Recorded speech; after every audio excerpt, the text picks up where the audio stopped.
ఏపీలో కూటమి అధికారంలోనికి వచ్చి 16 నెలలు దాటుతుంది. మరి కూటమిలో చిన్న చిన్న ఇబ్బందులు వచ్చిన మాట వాస్తవము. 15 ఏళ్ల పాటు కొనసాగుతుందని కూడా నేతలు చెబుతున్నటువంటి పరిస్థితి. వారు ఊహించినట్లుగానే అనేక రకాలైనటువంటి సమస్యలు రావడం, తాజాగా మంత్రి నారాయణ సొంత పార్టీ నేతపైన చేసిన వ్యాఖ్యలు ఇప్పుడు లీక్ అయ్యాయి. మరి టీడీపీ నేతలను హెచ్చరించే క్రమంలో ఆయన ఈ వ్యాఖ్యలు చేశారు. జాగ్రత్తలు చెప్పే మాటలు కూడా ఆయన అన్నారు. అయితే ఆయన నెల్లూరు జిల్లాలో రేషన్ బియ్యం మాఫియాకు సంబంధించి కొన్ని రకాల ఆరోపణలు చేశారు. రూరల్ ఎమ్మెల్యే సోదరుడు ఏకంగా దీనిపైన ఆరోపణలు చేశారు. మరి ఈ క్రమంలో నెల్లూరు సిటీ ఎమ్మెల్యేగా నారాయణ స్పందించారు. నెల్లూరు సిటీ టీడీపీ నేతలతో టెలికాన్ఫరెన్స్లో ఆయన మాట్లాడారు.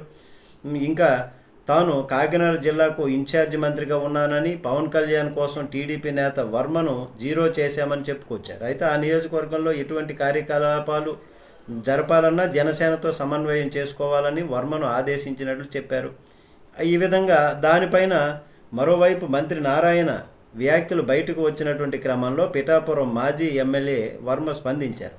తనను జీరో చేశారని మంత్రి నారాయణ వ్యాఖ్యానించినటువంటి విషయాన్ని విలేకరులు ప్రస్తావించారు. అక్కడ వర్మ అసహనం వ్యక్తం చేశారు. దానికి నేను జీరో అని, కర్మ అని, కరివేపాకు అని రకరకాల వ్యాఖ్యలు చేస్తున్నారు. కానీ దాని గురించి తాను ఎప్పుడూ మాట్లాడదలుచుకోలేదని, తాను ఎప్పటికీ టీడీపీ ఫైర్ బ్రాండ్ అని, కూటమి ఐక్యత కోసం తాను ఎప్పుడూ మౌనంగా ఉంటానని వర్మ వ్యాఖ్యానించారు. తానేంటో చంద్రబాబు గారికి తెలుసు, అలాగే లోకేష్ గారికి తెలుసు, వారి పట్ల ప్రేమ ఉందని తేల్చి చెప్పారు ఆయన.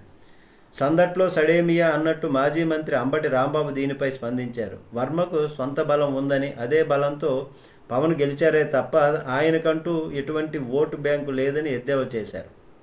వర్మకు తెలుగుదేశం పార్టీలో అన్యాయం జరుగుతోందని విమర్శించారు. మొత్తానికైతే మంత్రి నారాయణ చేసినటువంటి కామెంట్స్ వైరల్గా మారుతున్నాయి.